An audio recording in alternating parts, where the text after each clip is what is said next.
Welcome to our build. நம்ம C plus plus Java பைத்தான்ட்டு நிறைய கோடிங் லாங்குவேஜ் படிச்சிருப்போம். அதோட அவுட்புட் எல்லாமே ஒரு கம்பைலர்லேயோ அல்லது ஒரு சீரியல் மானிட்டர்லையோ பார்த்துருப்போம். அதையும் தாண்டி ஒரு மிஷின்லேயோ அல்லது ஒரு எலக்ட்ரானிக்ஸ் டிவைசஸ்லையோ பார்க்கணும் அப்படின்னா அதுக்கு ராஸ்பெரி பை ரொம்பவே யூஸ்ஃபுல்லாக இருக்கும். இன்றைக்கி நம்ம வீடியோவில் ராஸ்பியன் ஓஎஸ் எப்படி இன்ஸ்டால் பண்ணுறது அப்படின்ட்டு பார்க்க போகிறோம். ராஸ்பியன் ஓஎஸ் இன்ஸ்டால் பண்ணுறதுக்கு முன்னாடி நம்ம சிஸ்டம் ப்ராசஸர் 64 பிட்டா அல்லது 32 பிட்டா அப்படிங்கிறது இன்ஸ்டால் பண்ணியிருக்கணும். அப்போது மை கம்ப்யூட்டரில் போயிட்டு ரைட் கிளிக் பண்ணி ப்ராப்பர்ட்டிஸ் செக் பண்ணோம் அப்படின்னோம்னா அதில் சிஸ்டம் டைப்பில் நம்ம ப்ராசஸர் 64 பிட்டா அல்லது 32 பிட்டா அப்படின்ட்டு காமிக்கும். நம்ம சிஸ்டம் 64 பிட்டா இருந்துச்சு அப்படின்னா 64 பிட் ராஸ்பியன் ஓஎஸ் இன்ஸ்டால் பண்ணணும்.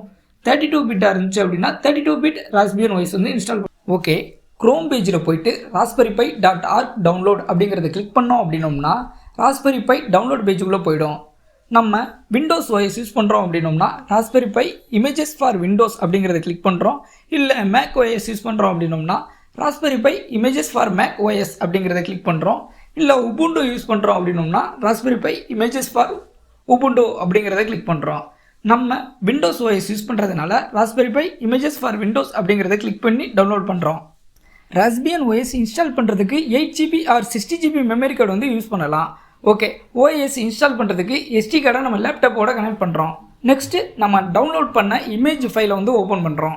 இதில் ஆப்ரேட்டிங் சிஸ்டம் சூஸ் ஓஎஸ் அப்படிங்கிறத கிளிக் பண்ணோம் அப்படின்னோம்னா Raspbian OS 32 bit, other OS, other general purpose அப்படின்ட்டு ஆப்ஷன்ஸ் காமிக்கும். நமக்கு ராஸ்பியன் ஓஎஸ் 64 பிட் தேவை. ஸோ அதர் ஓஎஸில் போயிட்டு 64 பிட் அப்படிங்கிறத கிளிக் பண்ணுறோம். நெக்ஸ்ட்டு ஸ்டோரேஜில் போயிட்டு மெமரி கார்டு கிளிக் பண்ணுறோம். நெக்ஸ்ட்டு ரைட் அண்ட் வெரிஃபை பண்ணுறோம்.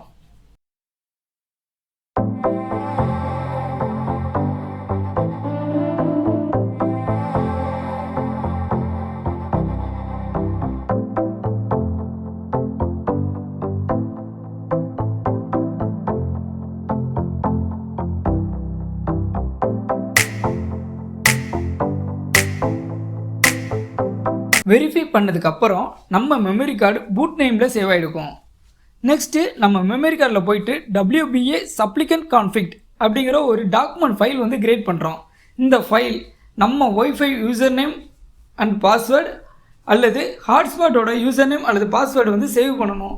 இது எதுக்கு அப்படின்னு கேட்டிங்க அப்படின்னா நம்ம ராஸ்பெரி பையை நம்ம நெட்டோட கனெக்ட் பண்ணுறதுக்கு யூஸ் ஆகும். இந்த ஃபைல் டிஸ்கிரிப்ஷனில் கொடுத்துருக்கேன், டவுன்லோட் பண்ணிக்கோங்க. நெக்ஸ்ட்டு நம்ம லேப்டாப்பில் இருந்து மெமரி கார்டை ரிமூவ் பண்ணிவிட்டு ராஸ்பெரி பையோட கனெக்ட் பண்ணுறோம். நம்ம ராஸ்பெரி பையை லேப்டாப்போட கனெக்ட் பண்ணுறதுக்கு முன்னாடி 3 சாஃப்ட்வேர் இன்ஸ்டால் பண்ணியிருக்கணும். ஒன்று ஆங்கிரி ஐபி ஸ்கேனர், இன்னொன்று புட்டி, இன்னொன்று VMC viewers. Angry IP scanner பார்த்தீங்கன்னா நம்ம ராஸ்பெரி பையோட ஐபி அட்ரஸை கண்டுபிடிக்கிறதுக்கு யூஸ் ஆகும். புட்டி நம்ம கண்டுபிடிச்ச ஐபி அட்ரஸை வச்சு ராஸ்பெரி பையை லாகின் பண்ணுறதுக்கு யூஸ் ஆகும். விஎம்சி வியூவர் ராஸ்பியன் ஓஎஸை டிஸ்பிளே பண்ணுறதுக்கு யூஸ் ஆகும். நெக்ஸ்ட்டு நம்ம ராஸ்பெரி பையோட HDMI கேபிளை லேப்டாப்போட HDMIயோட கனெக்ட் பண்ணுறோம். ராஸ்பெரி பையோட ஈத்தர்நெட் கேபிளை நம்ம லேப்டாப்போட ஈத்தர்நெட்டோடையும் ராஸ்பெரி பையோட பவரை நம்ம லேப்டாப்பில் உள்ள USB போர்ட்டோடையும் கனெக்ட் பண்ணுறோம்.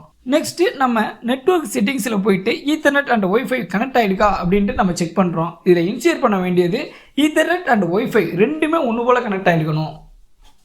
ஒரு வேளை ஈத்தர்நெட் கனெக்ஷன் கனெக்ட் ஆகலை அப்படின்னா network and internet settings click பண்ணி சேஞ்ச் அடாப்டர் ஆப்ஷன்ஸை கிளிக் பண்ணுறோம்.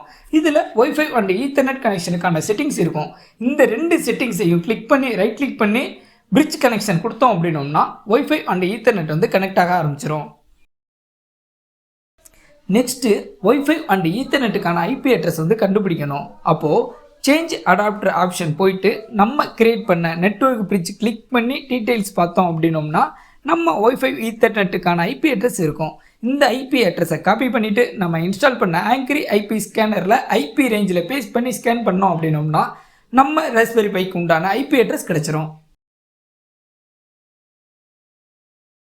நம்ம ராஸ்பெரி பைக்கான ஐபி அட்ரஸை காப்பி பண்ணிவிட்டு புட்டிக் ஹோஸ்ட் நேமில் என்ட்ரு பண்ணி ஓப்பன் பண்ணோம் அப்படின்னோம்னா நம்ம ராஸ்பெரி பை ஓஎஸுக்கான லாகின் பேஜ் ஓப்பன் ஆகும்.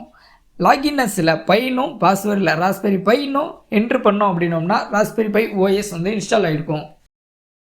நம்ம ராஸ்பெரி பையை டிஸ்பிளேயில் பார்க்கணும் அப்படின்னா டெர்மினலில் சுடோ ராஸ்பி கான்ஃபிக் என்ட்ரு பண்ணி இதில் இன்டர்ஃபேஸ் ஆப்ஷனை கிளிக் பண்ணி விஎன்சியை கிளிக் பண்ணி எஸ் கொடுக்கணும். நெக்ஸ்ட்டு சிஸ்டம் ஆப்ஷனில் போயிட்டு பூட் லாகின் கிளிக் பண்ணி டெஸ்க்டாப் ஆட்டோ லாகின் கொடுத்து ஓகே கொடுக்கணும். இப்போது நம்ம இன்ஸ்டால் பண்ண விஎம்சி வியூவர்ஸில் நம்ம ராஸ்பெரி பைக்கான ஐபி அட்ரஸை என்ட்ரு பண்ணி ராஸ்பெரி பைக்கான யூசர் நேம் அண்ட் பாஸ்வேர்டு கொடுத்தோம் அப்படின்னோம்னா ராஸ்பெரி பை ஓப்பன் ஆகிடும். இந்த வீடியோ உங்களுக்கு பிடிச்சிருந்துச்சு அப்படின்னா லைக் அண்ட் ஷேர் பண்ணுங்கள்.